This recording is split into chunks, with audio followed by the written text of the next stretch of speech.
Richard, I wasn't actually intending to speak in this debate.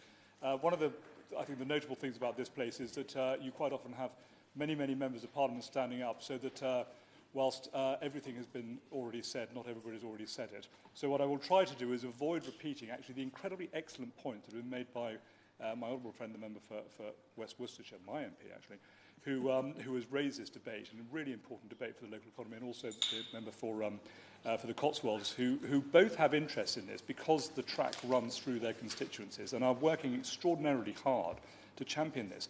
But I think the point that the honourable member for West Worcestershire made about it affecting other constituencies is incredibly important. And whilst Wyre Forest is just north of Worcestershire, in the northern part of Worcestershire, it does very significantly benefit from the opportunity that's being created by this, by the doubling of this track.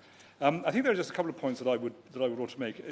I raised in an intervention in the members for West Worcestershire's speech the interest of the Greater Birmingham and Solihull Local Enterprise Partnership.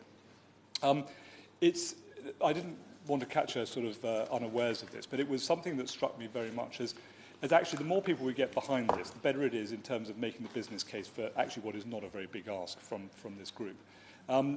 Because the Greater Birmingham and Solihull LEP also covers the northern part of Worcestershire, so Wyre Forest, Redditch and Bromsgrove, it is taking in two of the stations that will benefit, Droitwich Spa and Kidderminster, which will benefit from being able to feed into this line through Worcester.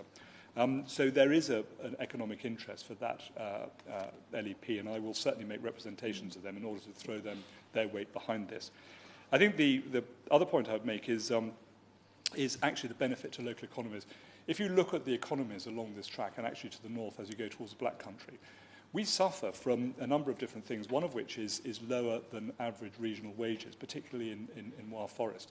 And this is something that I've been particularly aware of. And one of the things we are trying to do in the whole of Worcestershire through the Worcestershire LEP is attract more businesses into the area, therefore to bring up training, bring up productivity, bring up wages, and bring up general wealth and well-being for the county. It is well known that the best way you can possibly do that is to create infrastructure links. Because at the end of the day, you are not going to attract people to come to a county if they can't get their workers in and they can't get the training in and their products in and out. And rail is certainly going to be part of that. And if it means you free up the road networks by having more people travelling on rail, that benefits the economy as well as the environment.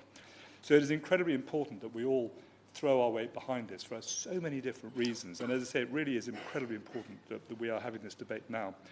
Okay, we'll just ask one question. We're obviously having this rather peculiar debate going on at the moment about the £105 billion that's being put into HS2, and this is not without a certain amount of controversy. And I don't particularly want to make a controversial speech, but I can remember when I was on the Treasury Select Committee a few years ago, we did an investigation into the value of spending, I think it was then 52 billion, if I remember right. I thought it was actually lower than that, but let's say it's 52 billion on HS2.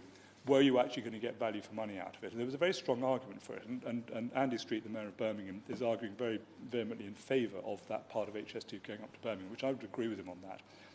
But the interesting question is now, if you were to start the argument from the other way around and say you had £105 billion to spend on the rail network, would you build HS2, or would you be spending that money on exactly this type of project, and indeed other projects where you can extend reach down to places like the Far West or East Anglia and other parts of the country which aren't going to benefit out of it?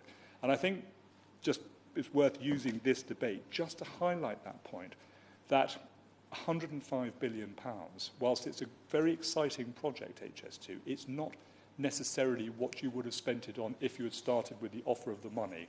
You may well have started by spending it on this type of project in order to get more integrated. Yes, by all means.